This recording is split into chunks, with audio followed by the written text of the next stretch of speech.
আমাদের সাথে যুক্ত হচ্ছেন সুলতান মাহমুদ আরিফ। আরিফ, ছাত্রদল কি বলছে এবং ক্যাম্পাসে আইনশৃঙ্খলা পরিস্থিতি কেমন দেখছেন?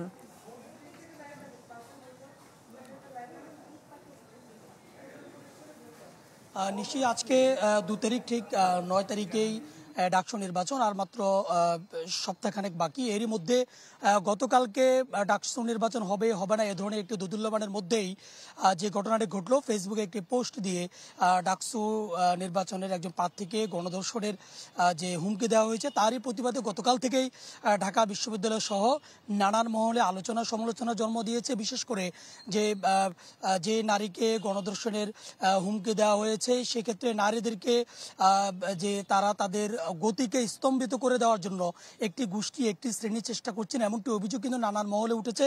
তারই প্রেক্ষিতে আমরা দেখেছি গতকালকে ছাত্রদল, ছাত্র শিবির সহ নানান ধরনের যে ডাকসুর প্যানেলগুলো রয়েছে, রাজনৈতিক মতাদর্শগুলো রয়েছে, সবাই কিন্তু নানান ধরনের কর্মসূচি ঘোষণা দিয়েছে।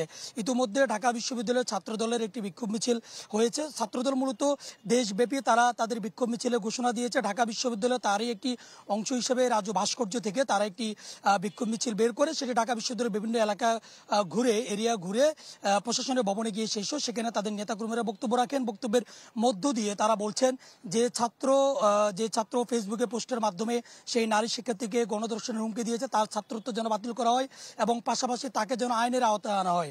এবং তারা একটি অভিযোগ তুলেছেন, তাকে শিবির কর্মী বলে তারা অভিযোগ তুলেছেন। এবং অপরদিকে শিবিরের পক্ষ থেকে বলা হচ্ছে তিনি শিবির কর্মী নয়, এবং শিবিরের পক্ষ থেকেও তার শাস্তির জন্য ঢাকা বিশ্ববিদ্যালয় প্রশাসনের কাছে দাবি তোলা হয়েছে। শিবিরের পক্ষ থেকে বলা হয়েছে, তারা শিবিরের পক্ষ থেকে বলেছেন তারা কোনো নারীকে হেনস্থার পক্ষে নয় এবং যে কোনো নারীর পক্ষে তারা কাজ করবেন এবং সেই ছেলেটিকে অর্থাৎ সেই ছাত্রটিকে যেন আইনের আওতায় আনা হয় সে দাবিও কিন্তু তারা তুলেছেন।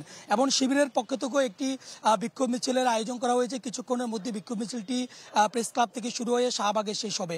সব মিলিয়ে বলা যায় যে যেহেতু নির্বাচন মাত্র সপ্তাহখানেক আছে, এর মধ্যে এমন একটি ঘটনা সব মহলে আলোচনা সমালোচনা জন্ম দিয়েছে এবং সবাই এর দৃষ্টান্তমূলক শাস্তি কামনা করছেন এবং নানান ধরনের নানান আলোচনা সমালোচনা কিন্তু এখনও চলছে। তার শাস্তি কামনা সকল মহল থেকে চাওয়া হচ্ছে। নিশ্চয়ই আরিফ, ধন্যবাদ আপনাকে। দর্শক দেখছিলেন সুলতান মাহমুদ আরিফ ডাকসু নির্বাচন ঘিরে ক্যাম্পাসের যে সবশেষ পরিস্থিতি সে বিষয়ে জানাচ্ছিলেন আমাদের। নতুন বাংলাদেশ গড়তে এলো জুলফিকার স্টিল। জুলফিকার স্টিল, ইস্পাত দৃঢ় অঙ্গীকার।